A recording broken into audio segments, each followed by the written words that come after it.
Salut à tous, alors aujourd'hui on va voir comment on rempote des tubercules de caladium. C'est quoi un tubercule de caladium? C'est ceci. Alors comment on sait dans quel sens le mettre? Ici vous avez les vestiges des anciennes feuilles qui sont présents et des racines. Et on a des petites pointes, ce sont les bourgeons dormants. Ça c'est la partie qui va faire les nouvelles feuilles, donc c'est ce qui doit aller au-dessus. Ici on a la partie lisse, c'est ce qui va en dessous. Alors moi je vous conseille d'utiliser un petit pot pour démarrer. Terre cuite, pot en plastique, vous faites de la récupération, c'est ce qui est parfait. Il vous faudra un sac plastique, de l'engrais pour booster. C'est un engrais que moi j'utilise au magasin, qui est fabriqué ici en Belgique et qui est à base d'excréments de vers de terre. C'est un booster d'enracinement et de prise pour les végétaux, ça fonctionne vraiment très très bien. Et bien sûr l'eau.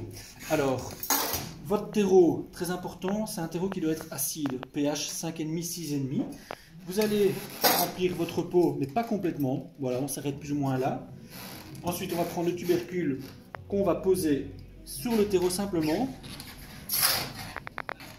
Et ensuite, on va mettre un drainant. Moi, j'utilise de la roche volcanique, pouzzolène. On peut utiliser de la perlite, mais la roche volcanique fonctionne mieux. Il y en a qui utilisent de la sphaigne. Moi, je suis pas contre, je suis pas pour, pardon.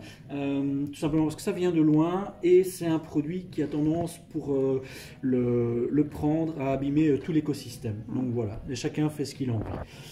Le drainant, on va le mettre pour ensevelir le tubercule. Il peut rester légèrement apparent.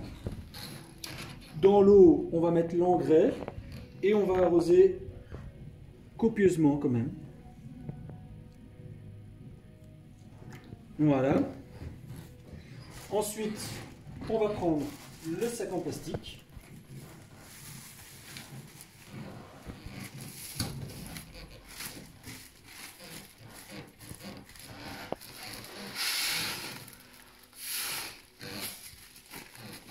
Vous le gonflez bien, ça va permettre de conserver l'humidité pour le tubercule, parce que c'est important d'avoir une humidité ambiante le plus saturée possible.